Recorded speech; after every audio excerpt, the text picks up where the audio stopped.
know that we're down here at this time of year every year because the IAPA show takes place here in Orlando. This is a major show, show for our commercial market.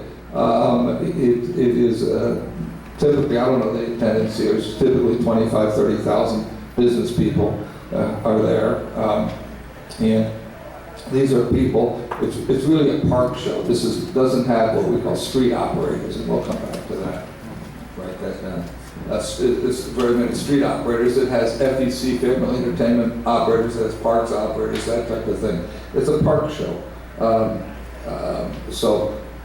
It has some of our operator base, but a lot of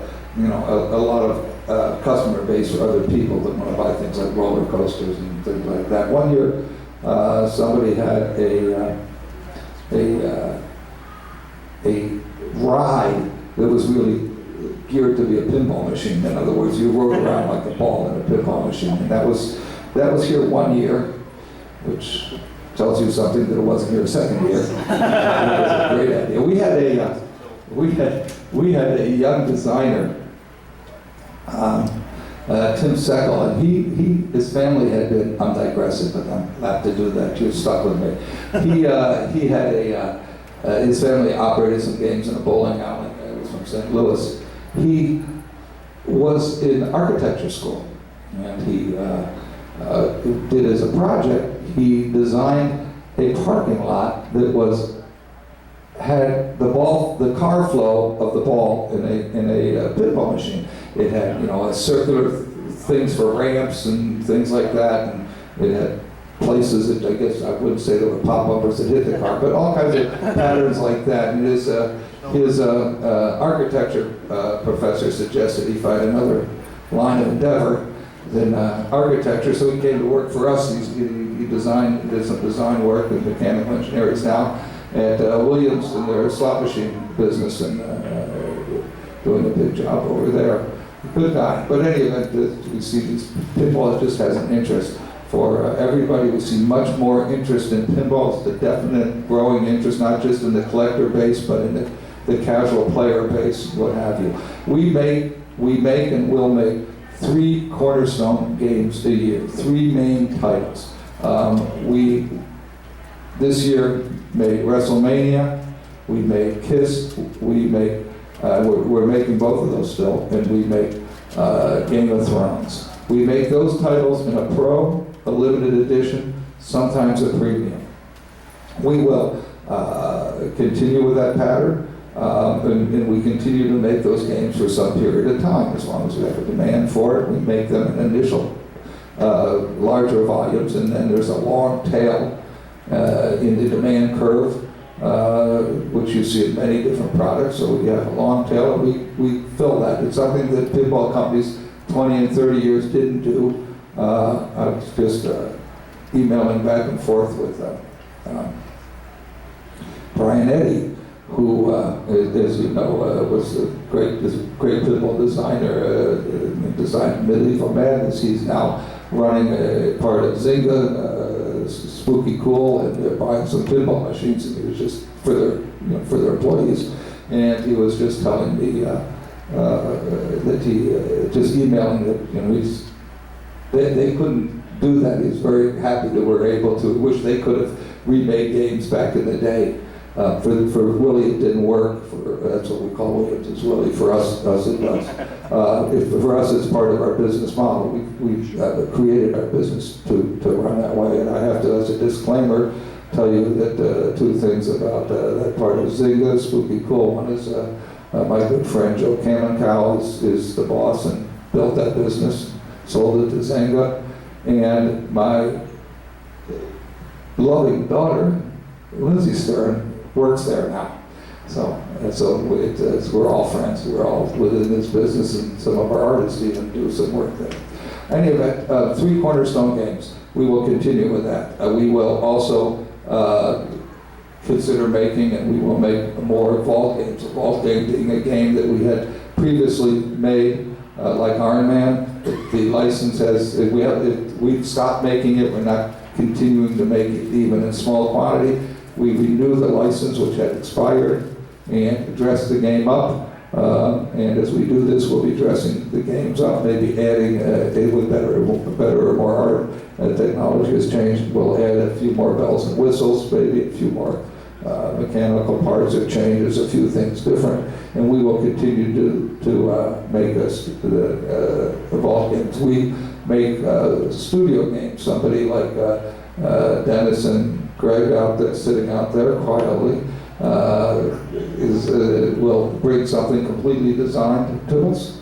We may do some redesign to make it work with our systems or what have you, or our assembly line, our parts, but we will continue to consider making studio games as something that a design studio has brought us. You know that we're doing some manufacturing for other people, in this case for Planetary and Chicago Gaming, and making the Medieval Madness remake game. So we're very happy to be doing that. We moved in on Friday, May 2nd or 3rd, we turned our computers off at our old location, 40,000 square foot. And we turned the computers and phones off at 3 o'clock. We had been moving trailers, loads of games, lines, games, office stuff, desks, what have you, that everybody's working at a card table. And we, for a month, a trailer a day at least, maybe a month and a half, to our new location, 110,000 square feet. We were south of the airport, in O'Hare Airport. We're now just west of it, and we have Monday morning, the office was up and running. Wednesday, we were building sub-assemblies, and we were in full production end of the week. So it was done very well. It was managed by Ray Tanzer, who was in charge of our manufacturing, but he had been, at one time, he was our head mechanical engineer, and he also designed some stuff at Gottlieb. He actually was the lead designer on Freddy, which is my favorite Gottlieb game of a modern era. So you see, he knows pinball, he knows what it is. Now, one more thing I would cover is that, again, you know that we export about half of our games. We have 3 market segments. We have game operators, and probably half of our games are for game operators. We have collector enthusiasts like yourselves, competitors with the IFPA, and then we have what we call rec group buyers. Somebody who's 40, 50 years old, typically male, played pinball when he was 20, going to bars with his phony ID, and like I said, my daughter's first phony ID wasn't very good, so my wife, not ex-wife, but we're friends usually, and she took that out in the driveway and drove the car back and forth over it, so it looked like maybe it was a real ID. So we had this rec group buyer, he wants a pinball machine. He may get the bug and become a collector, but the odds are he'll never have 2. He might trade that one in. He's going to tell mommy it's for the kids, so that he can get it in the house, because that's the way everything comes in the house. You want the 52-inch TV. Mom better have a place to put it, or you're not going to have it. Or maybe you can keep the cars outside and have your man cave in the garage, which is not very desirable in Chicago if you look at what's happening to our weather today. We are loaded with snow. As Dennis Norman was showing a picture of his backyard, and it looks like there's about a foot of snow there. I'm not going back. Actually, I'm not, but that's not the reason. So any event, and I did mention that the IAPA show is a lot of FECs and parks. We do have a lot of street operator business, which we want to see more of. And we see this growth of barcades, which is a bar, purpose-built bar. It's built for it typically. There's 6 of them within 2 miles of my house now, my apartment in downtown Chicago, and these will have 30, 40 upright videos from the 80s, Defender, Robotron, maybe Berserk, but not often because most of those were converted. into Mr. Do's or what have you, because our cabinet was so good, it was all plywood, it didn't fall apart, it wasn't a junky press board. Any event, usually those games are easy to learn, hard to master. They're good basic games, and pinball should be the same. Easy to learn, hard to master. We need to have everybody have fun. Some of our games, and I don't mean ours in particular, some of the games are only for great players. Now the people who want all that, we need to have enough features in our games and enough rules, enough mechanical devices, and it is a mechanical game. Drop targets are much better than stand-up targets. The casual player sees the physical state change when that target drops. He may not see the light in front of a stand-up target. Anyway, we need to have, I go back to my father's day, we need to have a great player, keep our core, keep him interested in pinball, yet still let the casual player have fun. Some of the games became such that the great player would play for 45 minutes and therefore the operator couldn't make any money with him, and the casual player would play for 45 seconds and not play again, not want to play again. One didn't need to, the other didn't want to. We've got to let everybody have fun if we're going to enlarge this. If we don't have games on the street, here we go, I say this every time, if we don't have games on the street, then my business career won't matter, but I'm interested in this more than business. At 70 years old, I get Social Security. If we don't have games on the street, you won't have collectibles. You won't have record buyers buying games. You won't have games produced because the collector base alone is not going to carry this. We need all three segments of our market, three legs of my milking stool. And nobody's collecting horse and buggies. They're collecting automobiles. They're collecting automobiles. 80s hot cars or 60s hot cars, whatever it is. Nobody's collecting Model A's. The value go down because the people who would be interested in having a Model A from their childhood are dead. They all die. If we're going to have pinball as a collectible, and your games continue to hold value 10 years and 20 years from now, where there's more games, then we've got to have games on the street. If you guys have your leagues and tournaments, and if you go to a bar and say, if you had 2 games here, at Tuesday nights we would put seats in the stool, which is the phrase in the bar business. I used to own bars. That's the phrase, seats in the stools, be that seat in the stools. So if you have, and we'll come in and practice on these particular games. So without that, we won't be here, and your collection will dissipate. It's great that other people are trying to build, a game here, a game there. We are trying to service the entire market with all levels of games, and we're trying to make 3 cornerstone. We will make 3 cornerstone games, some vault, some studio, some manufactured for somebody else. But without that, with 1 game here, 1 game there, this won't continue. So we need games in the street.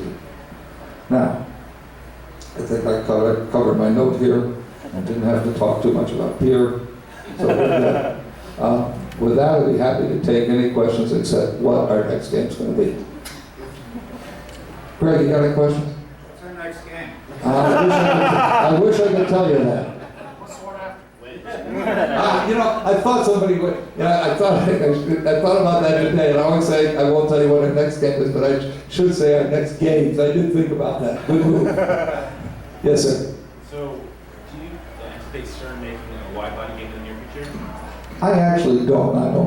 There's no plan to do that. Harry Williams taught me, and I love Flight 2000. Nonetheless, he taught me that you have to put so much more.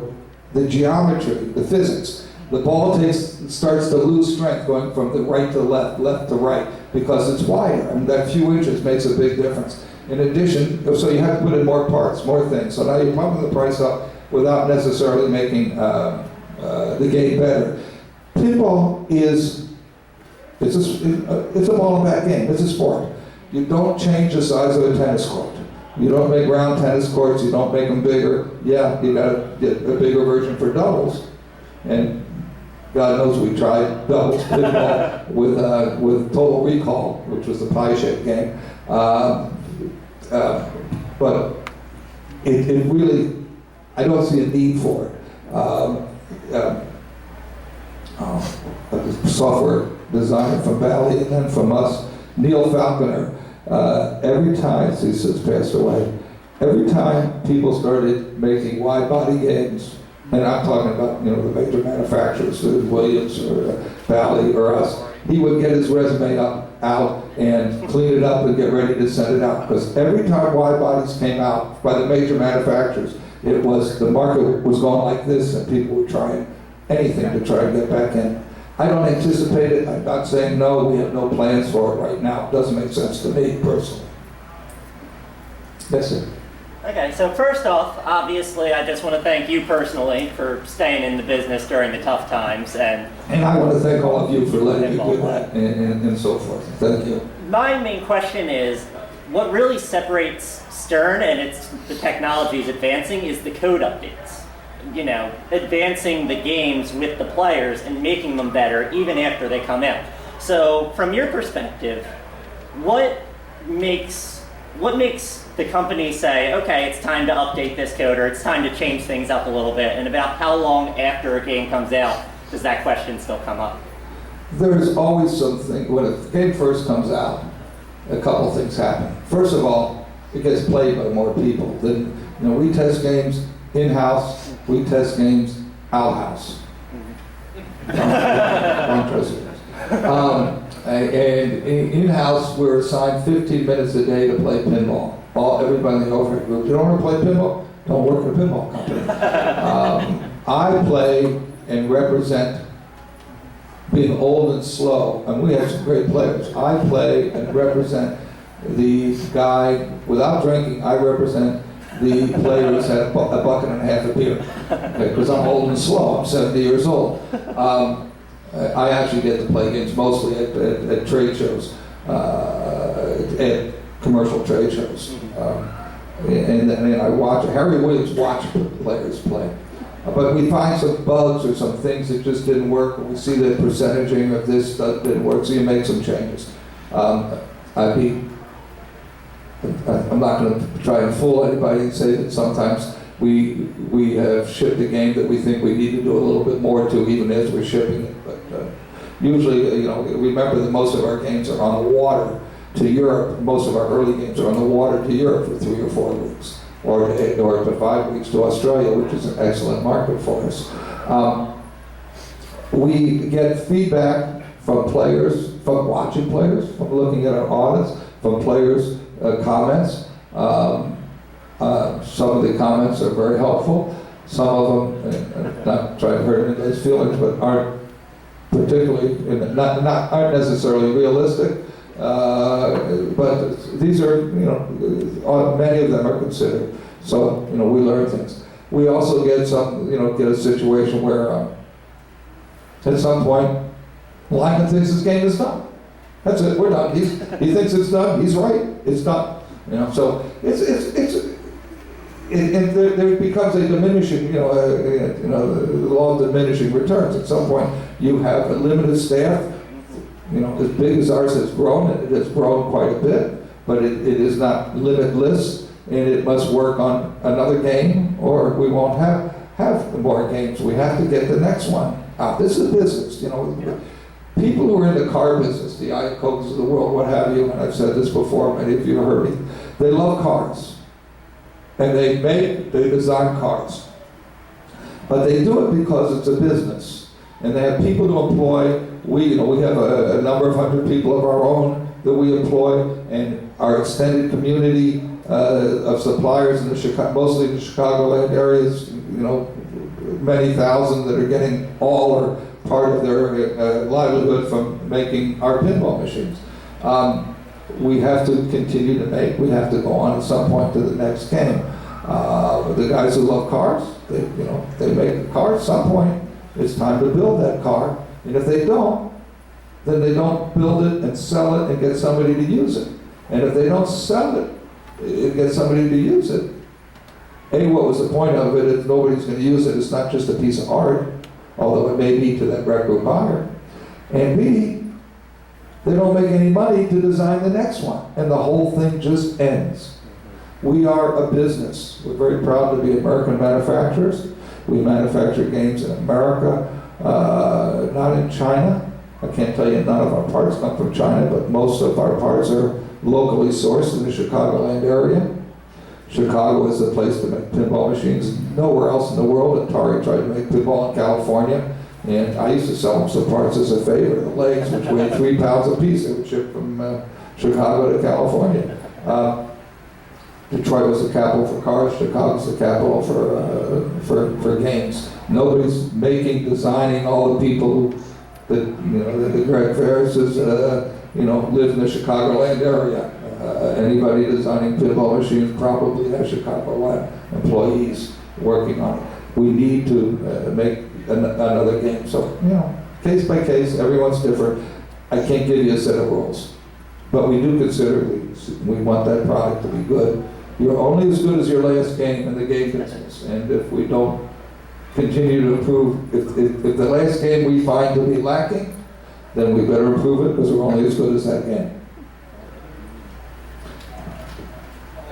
Would you ever consider retheming the Mustang to like a Trans Am?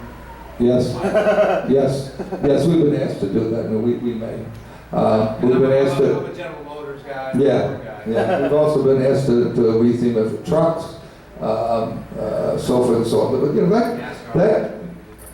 that game got it was very good for us for pinball.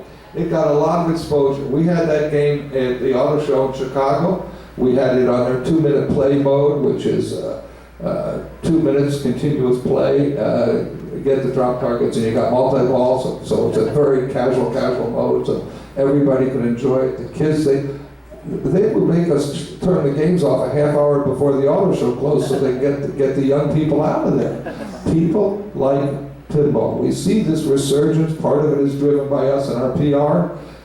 Part of it is just it's driven by the barcades, which is growing with limited activity by us. But they need a lot of pinball machines to be produced. They're not going to have many in there. They could run all old pinball machines, but running old pinball machines in a commercial atmosphere is not necessarily a good idea. They break. It's like driving, a 40-year-old car, and having a 40-year-old pickup truck to run your business with.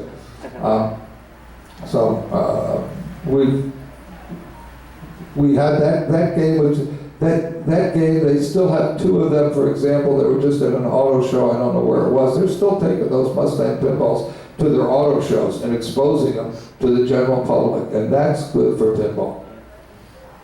Yes? Talk about Farsight Studios, digital pinball, the agreement that you guys announced. Can you talk about that and how that's going to work in the future? We are changing, enlarging, bettering our arrangement with them. We know that when we have a pinball machine on an app, it exposes pinball to a lot more people. That's what we want to do. We also know that the value of our pinball, the terrestrial pinball, as we call it, the real pinball, goes up, and we saw that happen. If I had a dream, I won't use that again. That's presumptuous on my part. A dream would be that at the same time as we introduce the terrestrial pinball, we introduce or have a teaser or something on Farsight. And add to that a locator. Yeah.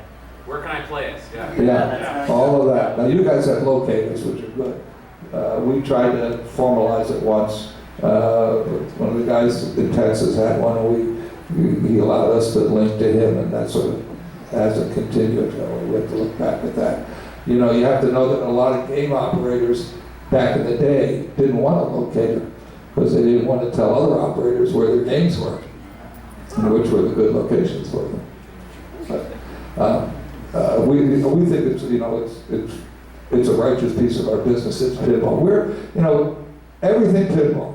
Pinball machines, pinball accessories that are licensed accessories that are approved by the licensor instead of ripping off the licensor's IP. That's the word for that is theft.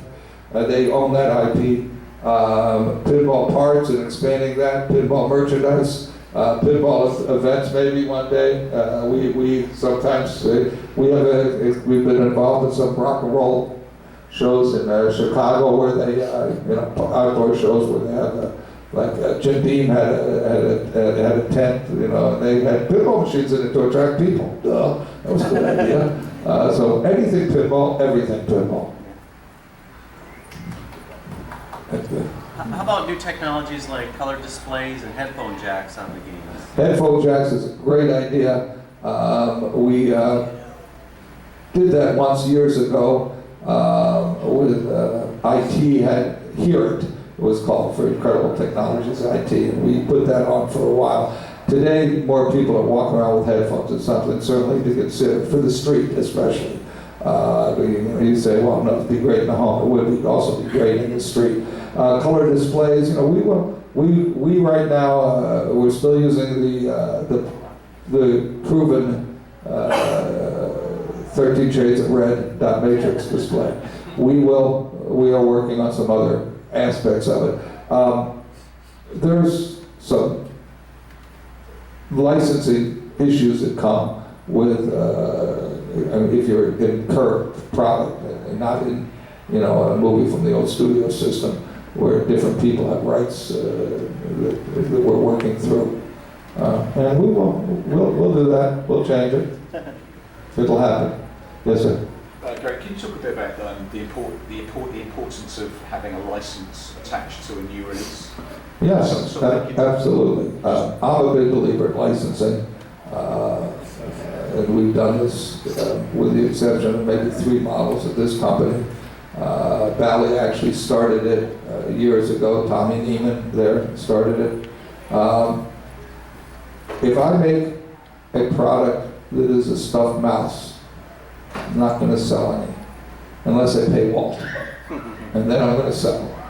With the first Star Wars, Lucas created a lot of the licensing business that exists. He went to a lad who was the head of the studio and said, okay, you owe me some money. How about just giving me the ancillary rights? And I used to say that was $1 billion ago, but now it's a multi-billion dollars ago. If we come out with an unlicensed title, it may or may not be interesting. We'll call our French customer and say, we've got zombies from hell. And Avranches will say, that sounds interesting, send me 2, I'll test them for 8 weeks. If we call our customer and say, we have The Walking Dead, Avranches says, here's $300,000, send me games. And we're not unique in that. Look at video consoles, home video games, video apps. Some are unique, some are new, some are not. There's, look at movies. How many new movies are made that aren't sequels? A sequel is nothing but a license from the prequel. Right? Licensing is what this world has. That's what it is. And anybody who doesn't get that is kidding themselves. That's what we're doing. That's what this whole world, that's marketing. It's social networking, marketing, everything else.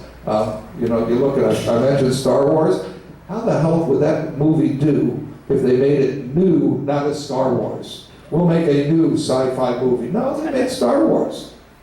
No. It just works.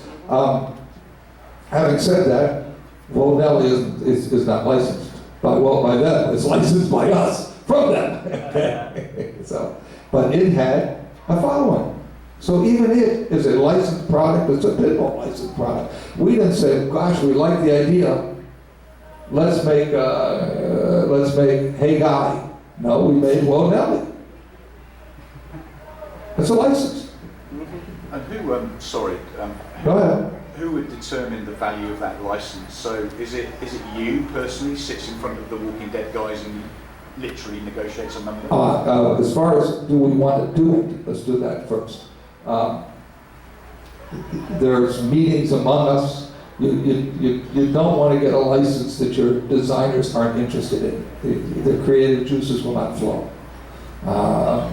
You want something that they want to do. So, there's designers, there's marketing, there's research done, which is, in today's world of Google, it's pretty easy, and then you get from the licensor demographics, you ask some of your international customers to see what they would think about. As far as negotiating the license, I'm involved in that.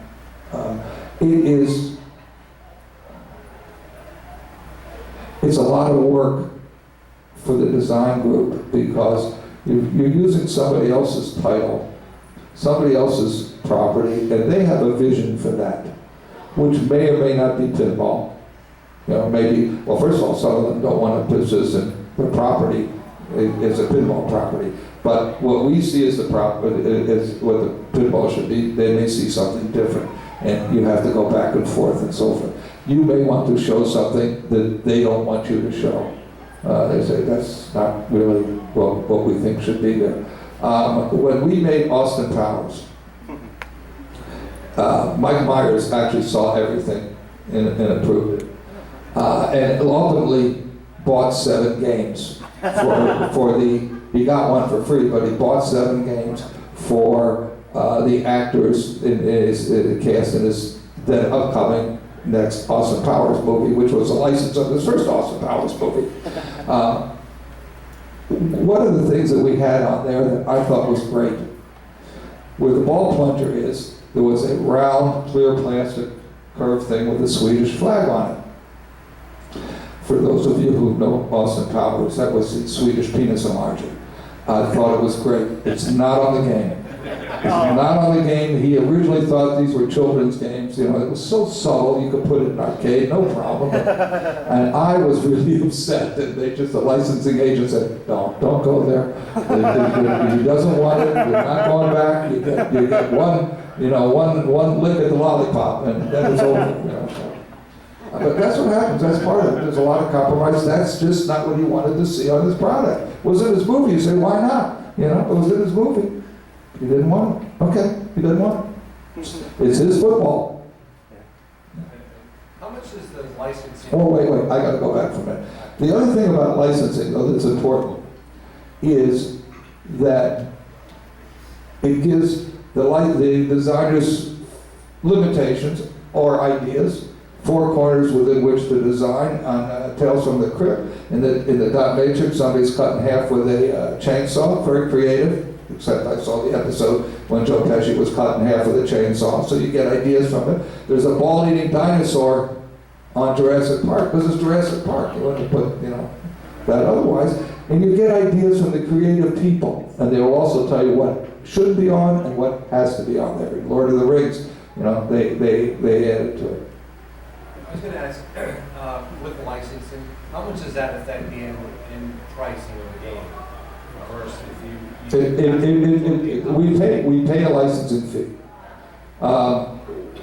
As does anybody else that licenses anything. We also give them some games.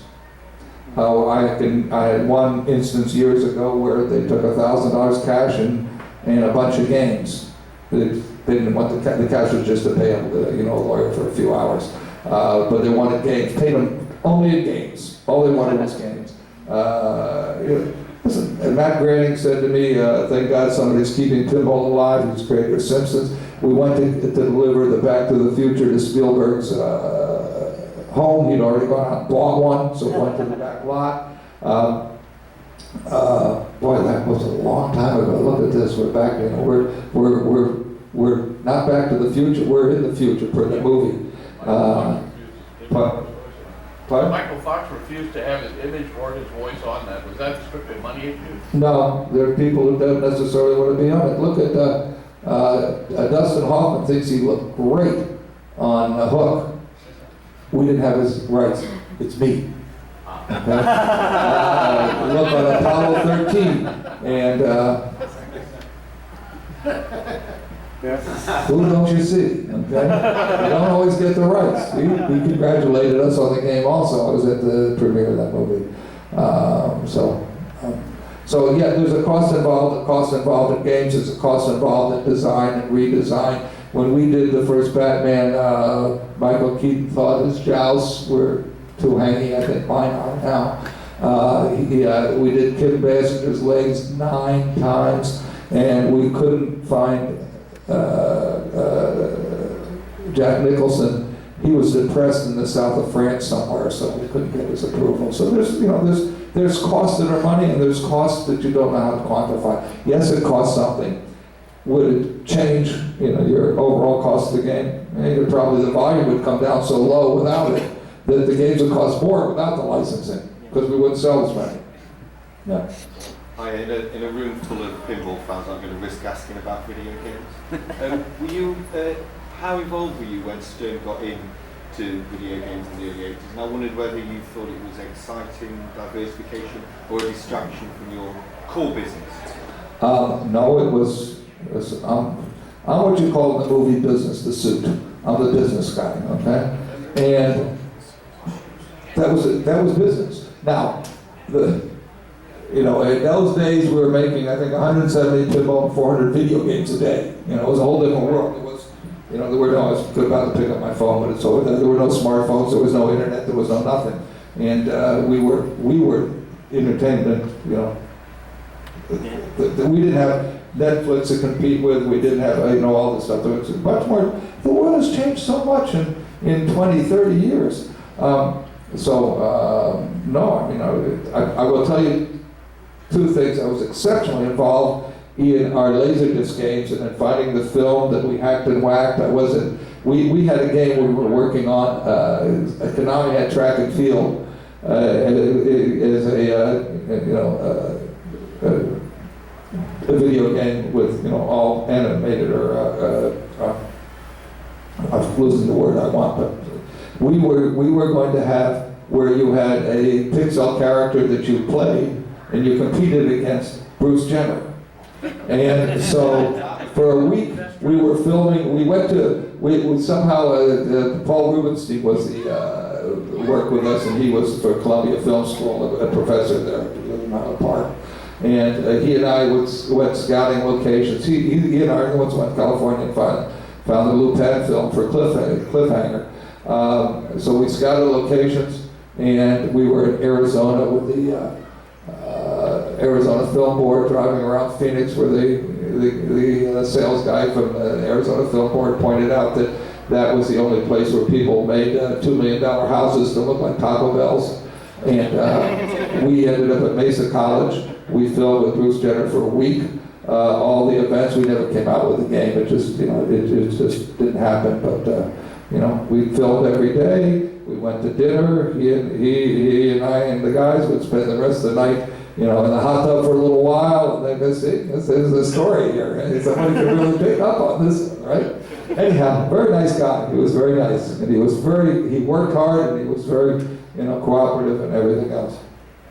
Have you got a favourite one of your Stern video games? Is there a favourite? I know Berserk out here. First of all, I have to tell you, I've barely played any of my video games. I don't play video games. I'm no good at them. I don't play driving games. I'm not interested in it. I just don't have an interest. I like Berserk a lot. My second boat, my almost wife, that then became wife, now ex-wife, but still a good friend and mother of my children. She had a boyfriend that had a cigarette boat, so I got a diesel cigarette boat, okay? And this was a 41-foot diesel cigarette boat, and its name, first she wanted it to be called a Coyote, because, like Wile E. Coyote, when I drove the boat, the hair's flying back and all that. But they didn't like that because Coyote was a cheap boat company, so the cigarette people didn't like that. So it became named Evil Otto, because Evil Otto paid for that boat. Now I have a boat, a used boat, and it costs approximately 8% of what I paid for that boat, and I'm very happy with it. It's got a very nice bed for sleeping in the harbor. It was not very evil Auto 2 for a while. Then my daughter, the one that works for Kazinga, she suggested a new name, so it's now called the Stern, right on the back of the boat. The Stern. Any other questions? Yes, sir. Would you consider making a game based on a popular modern video game, like Fallout Yes. or Halo? Yes. We would and have considered that. Pardon? We've considered a number of them. We've been approached by a number over the years. We haven't done it yet, but yes, we would consider that. Your next game. I can't tell you that. You seem to have a good working relationship with the Walt Disney World Company on releasing games. Is that We had a very good relationship with Marvel, and they bought Marvel. We had a very good relationship with Lucas, and they bought Lucas. We were at one point I believe we were the only Disney coin-op game company licensee. So we've had a long, long relationship with all three entities that are now one. Back there. Yes. Me? Yes, please. Me? Okay. Hey, you talked about pinball location is important to the future for us and everything like that. For us, I'm saying for pinball in general. I think the main marketing is actually in this room with all the people in this room. If any one of us wants a game and someone walks up to them and says, hey, I'm interested in pinball, I played back in the day. They don't just say I played last week. They say I played 20 years ago. I played an Adams Family, or I played a No Good Gophers, or I played a Blackout, or I played a game like that. So I'm not saying that playing location currently is not important. I'm just saying a lot of people that I know who I helped get into pinball say they played 25 years ago and they played those games. So I'm just saying I think the most important referral and marketing is actually pretty much everyone in this room. And I know it's quite hard to ask people to say, well, you guys need to get the word out there too, because I think everyone's up to not a challenge, but if you walk up to anyone in this room, even if a stranger, and says, hey, I'm interested in getting into pinball, I live like 10 miles away from you, how do I do it? They were, including myself, will more than go out of their way for that person to introduce them to the games, the pricing, how it works, fixing them, repairing them, taking care of them. Where do you buy a Stern? A lot of people don't know where to buy Sterns, and you don't go to Walmart and buy them. So I guess my thing is, it seems maybe you might want to mention it's up to us too, not putting pressure on us. It's kind of weird asking us to say, hey guys, go help people buy Sterns, but just I think the future is actually really in this room, as in word of mouth. And how do you market that, or how do you ask people about? There are some ideas that we have in that respect, and we've seen other industries do. American industry, which is of course on its tail, but so forth. Yes, you are ambassadors for the collectible part of the sport, no question about it, and very helpful in that respect. We do a lot of things to expose pinball, and that's why people may be asking you. One of the things I think is real interesting, just a slight digression, is you mentioned this person might have played that or so forth. When I'm talking to somebody on the phone and they're starting to talk about pinball, not because they're enthusiasts, just because, oh yeah, pinball, I know how old they are by asking what the game was they played, and that'll tell me when they were college age. Yeah.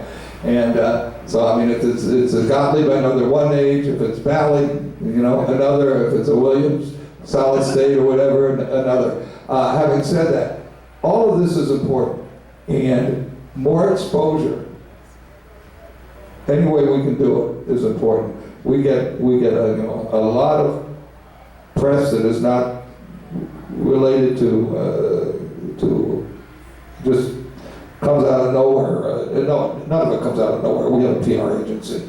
But one thing you'll find is that the news media isn't a particularly original media, and that if this gentleman's writing an article, there'll be 3 more just like or similar to his, because 3 more people in the room will see it. They're newspaper people or TV people or what have you. But we're on a lot of TV. We're on, heck, in Chicago. We moved in Elk Grove Village, and real estate in the Chicagoland area is it's a buyer's market or a renter's market. So Elk Grove wants to promote itself. They did a television ad that they put all over the Cubs games and a bunch of other places, and that was us. What would they use for advertising to get people's attention? Pinball. But pinball's cool. Had nothing to do with, well, from that, some people become interested in pinball. Anything we can do, you can do, we can do to put it out there. Then with the internet as it is, they'll Google around and find, start looking into it and find it. Unfortunately, they may find some people like to be negative, so they may find the negative stuff, but that goes with the territory. But, the important statement is that all of you, if you look at the Harley model, and we look at Harley Davidson, and I've got my Harley Davidson out here, there is a core of enthusiast Harley guys and girls. Guys and girls, let's do girls in a minute. Guys and girls. And they're probably going to throw me off in a minute. When Dave, my partner, looked at our business, he said, well, we're either a buggy whip company, which is old news, gone, or we're a little Harley. He worked on Harley when going public and private and public when he was at Morgan Stanley. And they decided because of you all, I got a great partner and an investor. Without you all, I wouldn't have had that. That core, he's decided we're a mini Harley. And like Harley guys, they will talk. Somebody else asked about it, they will talk them to death about how to do this, where to go, what model is what, so forth and so on. And you all, it's the same thing. You are a core enthusiast group. Harley needs people outside that core. We need people outside that core, but that core is really important as evangelists. In business, you talk about evangelists of the business. Well, it's really important. One of the things Harley has done is they've recognized that they're not going to have a business if it's geared to 45-year-old white males only. Nothing wrong with that core, but not that only.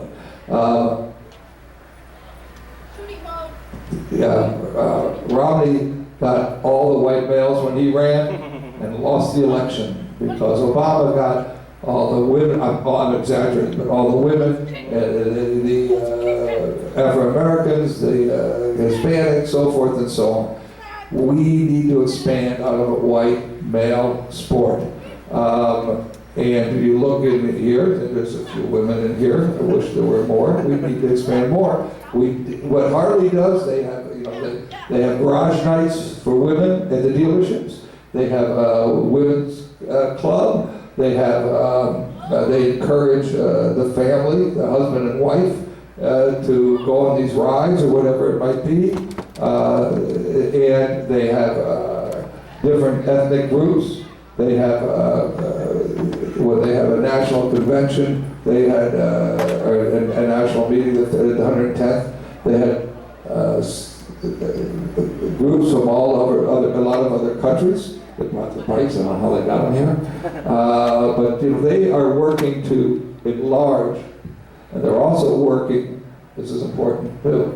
They're also working to have bikes that are geared to the non-expert rider. I've got an 800-some pound motorcycle sitting out there. My first motorcycle Well, no, not my first. That was a Cushman scooter. All-state Cushman with a centrifugal clutch when I was in college. But, you know, I had my first Harley, and I caught the bug because I made the Harley pinball, and I went to all these events. My first Harley was a Sportster 1200C, so it's a 500-pound bike or whatever. They're making bikes that are both a lower price point to get in, and are lighter, smaller, a little bit more for the young people looking at what it is. Our games have to be deep for you all, mechanical action for you and for the casual player, and something the casual player will enjoy and have fun with. They've got to be random, they've got to be not 90% skill, but maybe 50% skill. There's pinball, you look at old pinball, look at some of the older pinballs out here. There's randomness, they're not all skill. It isn't every ball is shot on a ramp and returned to your left flipper, right flipper, left flipper, right flipper. There's chance in those games. And therefore, the guy playing, we had a spin a card. It's an old Gottlieb game that a customer sent to me because he wanted us to play. And at that time, Lyman and Keith would play pinball with each other in the afternoons, and one would play while the competing would go sit in his room and type, you know, do software. They switched. They were never both in the same room at the same time, and they played so good so long. The spin a card.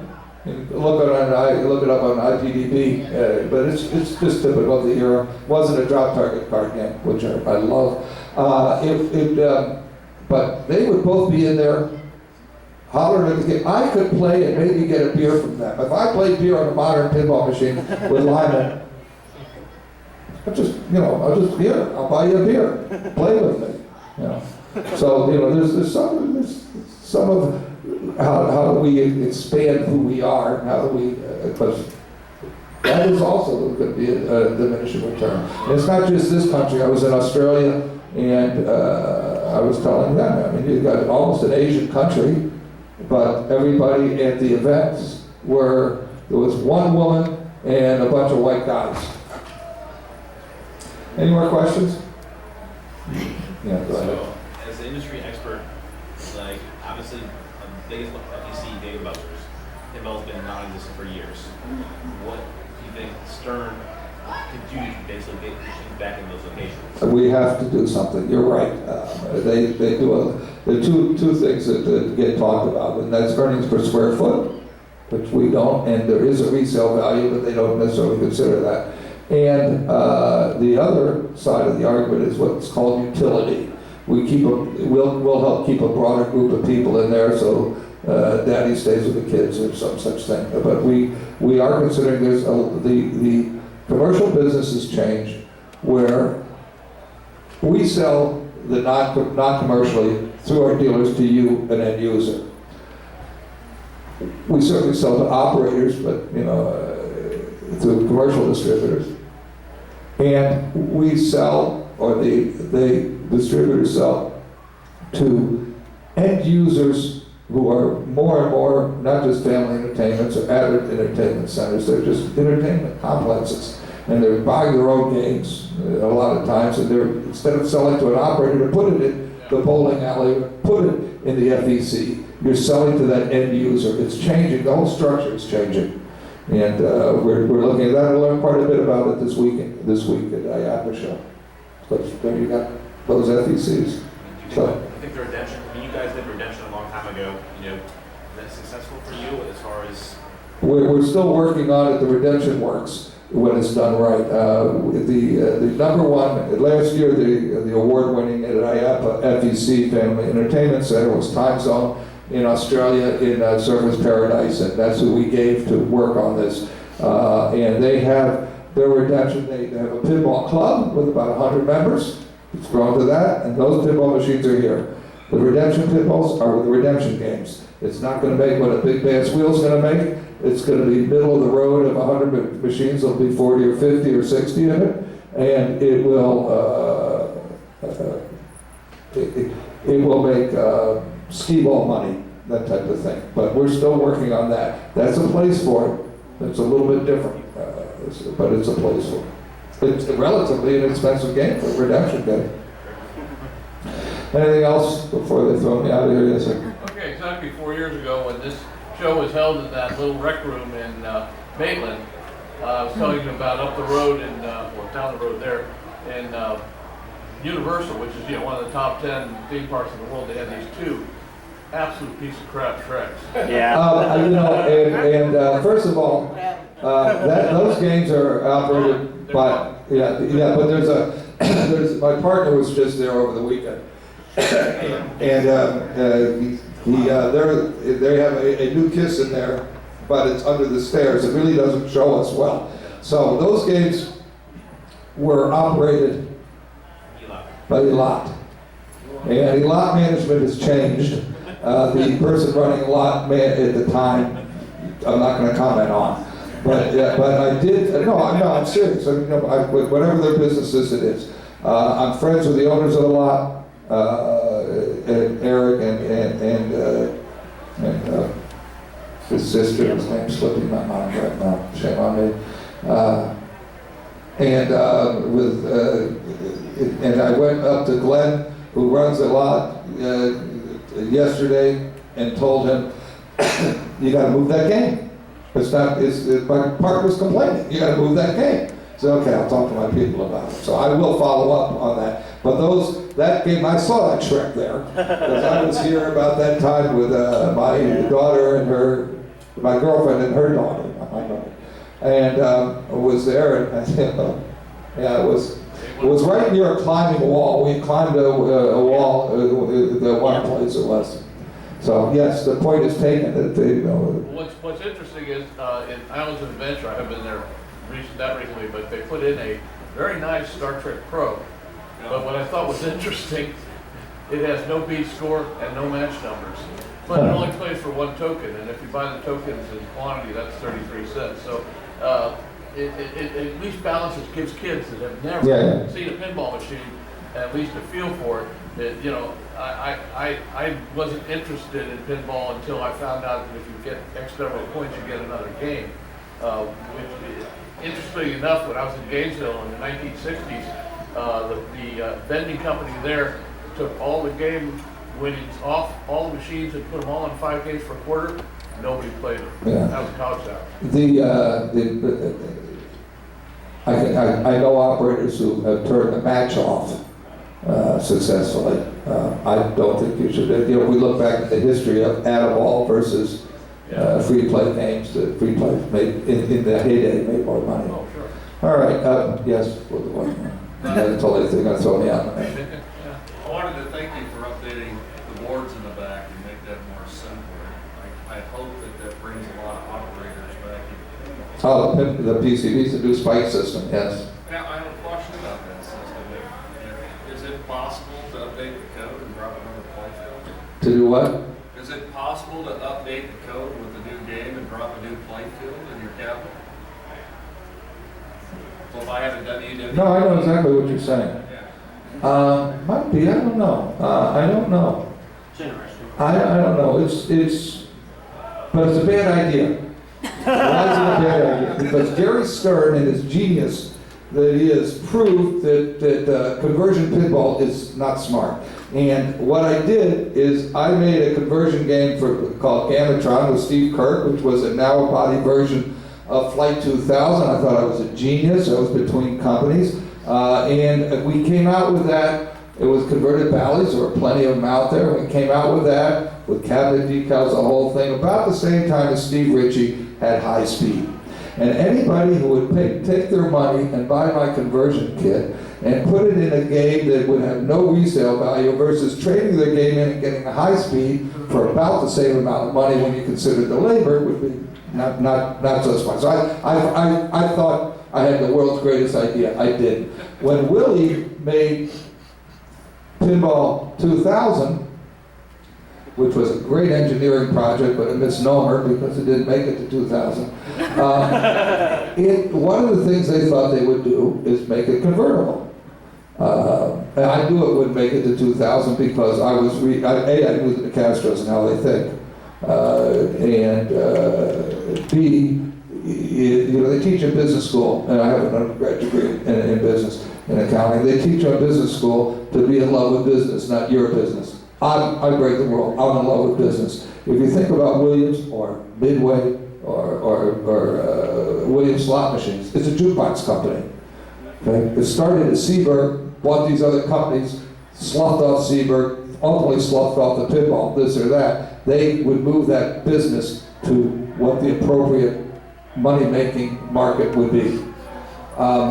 Pinball 2000, the idea, somebody who didn't have marketing input to it, the idea was, and some of the guys work for me, they take offense when I explain this to them. Okay, you're going to be able to buy a new playfield to put in this game. So don't trade the game in, spend half, 3/4 of the cost of a new game, even though you could trade the other one in and have a new game for 1/4 the cost when you got rid of the other. Put that playfield aside, leave that game empty for a week in a bar. When you came back the next week to do your collections, you put a playfield in it, and it just didn't make any sense. The other thing they didn't know is that it's what was called a two-car game. What do I mean by that? First guy comes to pick one up in France in a little hatchback, which just throws his pinball machine in the back of the hatchback, and off he goes. He puts the head down with the head separate, off he goes. Came there. It's a two-car game because the back box, they didn't have thin TVs then, the back box wouldn't fit in the car with the cabinet. But nobody, you gotta talk to the market to understand these things. So, could you do it? Maybe. Would you want to do it?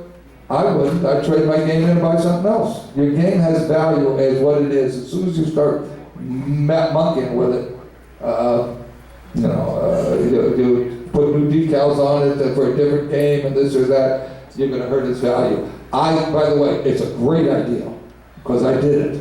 And I lost money doing it. It's a great idea. But it wasn't. Yes. I don't mean to be, obnoxious about it. It's just the numbers. The business is math. The math doesn't work. How about the pin? Are you going to bring it back? Yes, we are revamping it. We're redesigning it. Probably during 2016, we will market it again. We learned a lot. We think there's a real place for this kind of game for that rec room buyer. Sold to another channel, a different channel, more of a retail channel. So yes, we will be doing it. We ever think about maybe taking Wheel of Fortune and finishing it? A really great pinball machine. That's Keithscape. That's his to deal with. It says Keith on it. When it talks. Yeah, that's Keithscape. Well, the bobbleheads, one of them, as I remember, is. Yeah, I think one of them's Keith. Okay, all right. Go ahead. Yeah, so what was the most difficult thing that happened during your tenure at Stern and you to come back?